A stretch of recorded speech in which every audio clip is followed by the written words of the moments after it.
Amsal 27 ayat 17 saya akan bacakan. Besi menajamkan besi, orang menajamkan sesamanya. Haleluya, puji Tuhan. Pagi hari ini kita diingatkan oleh Tuhan bahwa ada cara Tuhan untuk memproses hidup kita. Ada cara Tuhan untuk mengarahkan kita sehingga kita dapat menemukan jati diri kita sebagai orang percaya, sebagai manusia ciptaan Allah, sebagai manusia yang sudah ditebus oleh Tuhan.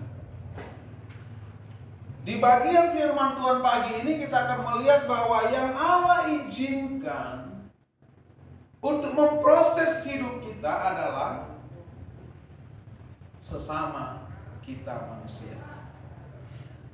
Firman Tuhan katakan, besi menajamkan besi, orang menajamkan sesamanya. Kalau dalam Alkitab bahasa Indonesia sehari-hari dikatakan di sana sebagaimana baja atau besi menajamkan baja, begitu pula manusia belajar dari sesamanya. Begitu juga manusia menajamkan sesamanya. Jadi untuk membuat kita tajam, untuk membuat kita benar-benar berfungsi sebagaimana karya Allah dan rencana Allah di dalam hidup kita, maka yang Allah pakai untuk melatih kita adalah sesama kita manusia. Puji Tuhan. Di dalam Alkitab versi AV itu American Version ya, kalau nggak salah ya. Itu belajar dari sesama itu ditulis contenance. Artinya ada kehadiran orang lain. Present. Ada tatap muka dengan orang lain. Face to face ya. Jadi sebagaimana besi menajamkan besi, begitu juga manusia belajar atau ditajamkan oleh kehadiran orang lain di dalam hidupnya.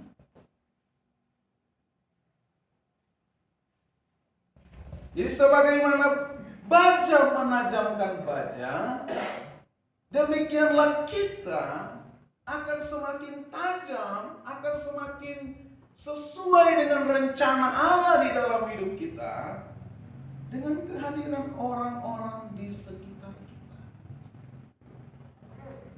Artinya apa? Bahwa kita akan semakin tajam tidak ketika kita berada di ruang kosong.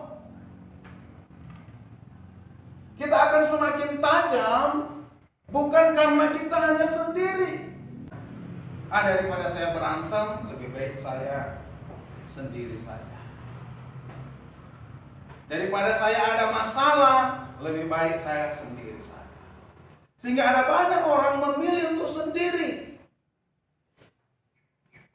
Di rumah sendiri, nggak mau bergaul dengan tetangga. Di kamar sendiri, tidak mau berbaur dengan anggota keluarganya. Tapi kalau kita lihat firman Tuhan, bukan seperti itu yang Tuhan rancangkan dalam hidup kita. Untuk membuat hidup kita sesuai, semakin tajam sesuai dengan rencana Allah, tidak seperti itu. Bahwa firman Tuhan bilang, untuk semakin tajam perlu kehadiran orang. Perlu kehadiran orang lain di dalam hidup kita. Untuk kita semakin tajam, perlu kita berhadapan muka dengan orang lain. Jadi mari kita akan lihat. Yang pertama, kita akan belajar dari firman Tuhan ini, bahwa bagaimana besi menajamkan besi, demikian manusia menajamkan sesama. Ada yang pernah ke pasar beli daging? Ya, mau laki mau perempuan, ada yang pernah ke pasar? Ada ya. Di sana kita akan lihat ada yang seperti kulit, ya, digesek-gesek. Ya. Tapi kita akan sering melihat bagaimana tukang potong daging itu dia akan saling apa? Menggesek-gesekkan, ya. Kalau dua parang dia akan gesekkan dua parang. Kalau enggak pisau dengan parang. Ya. Tujuannya apa? Supaya menjadi tajam. Ketika kita bersama-sama dengan orang lain, ini yang harus kita perhatikan. Tidak jarang terjadi apa? Gesekan. Nah, perbedaan pendapat, berbeda paham, berbeda konsep berpikir. Kenyataannya bahwa Tuhan menempatkan kita dengan orang-orang yang kadang berbeda sifat dengan kita, berbeda karakter dengan kita. Apalagi GPDI Berea terdiri dari berbagai-bagai suku. Jumlah jemaatnya belum banyak, ya. Tapi suku bangsa Indonesia di sini banyak sekali. Ada suku yang terbiasa bicara keras, bagi dia itu biasa, dia tidak sedang marah. Tapi ada suku yang kalau dengar suara keras, omongan keras itu taunya marah. Sebagaimana kedua pisau, kedua parang saling digesekkan. Tujuannya apa? Supaya tajam. Setelah tajam, perhatikan, apakah keduanya akan dipakai saling potong? Tidak. Dua-duanya akan dipakai, tapi bukan untuk saling memotong parang, tapi untuk memotong daging. Dalam kehidupan kita, Tuhan izinkan ada orang lain. Karena justru perbedaan itu, saya ulang, gesekan itu, justru sedang mempertajam tujuan Allah di dalam hidup kita sebagai orang percaya. Jadi jangan salah menyikapi perbedaan. Jangan salah menyikapi gesekan-gesekannya. Walaupun jemaat GPDI Berea belum banyak, 40 kepala, bisa jadi 40 pemikiran, bisa jadi 40 ide. Dan ini akan membuat kita saling mengasah. Dan saya yakin jemaat GPDI Berea diberi kekuatan, kemampuan oleh Tuhan. Amin. Puji Tuhan. Ya. Yang kedua, saya juga sudah sempat bilang tadi bahwa manusia menajamkan manusia itu tidak terjadi ketika kita hidup sendiri. Artinya apa? Kita harus mampu menerima kehadiran orang lain dalam hidup kita. Kita harus menerima orang lain yang berbeda pikiran dengan kita, berbeda pendapat dengan kita.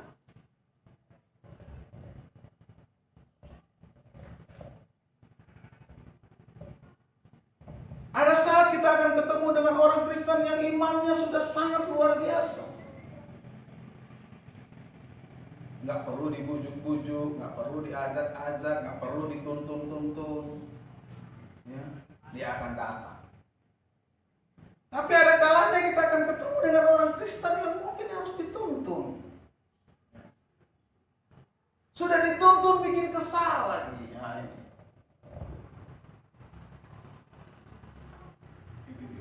Kita harus belajar menerima.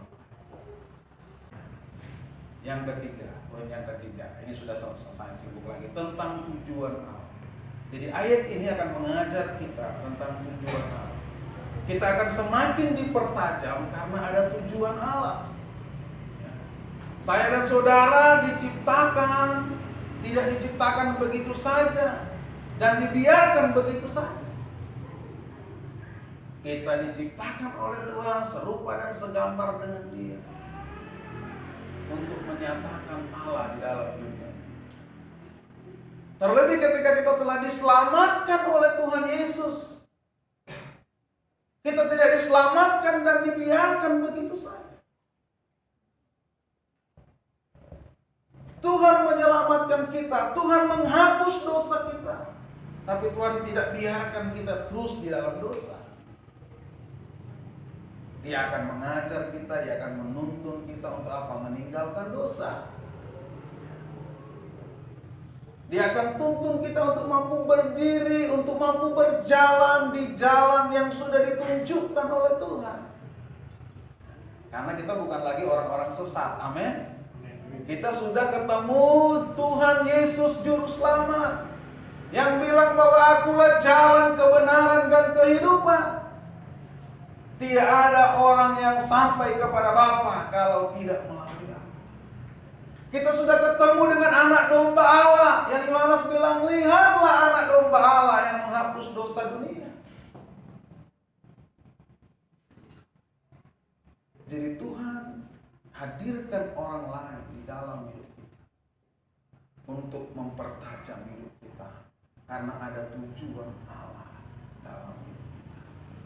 Kita sudah ada di jalan yang benar, amin. Jalan keselamatan yang pasti menuju kepada kehidupan kekal bersama-sama dengan Tuhan.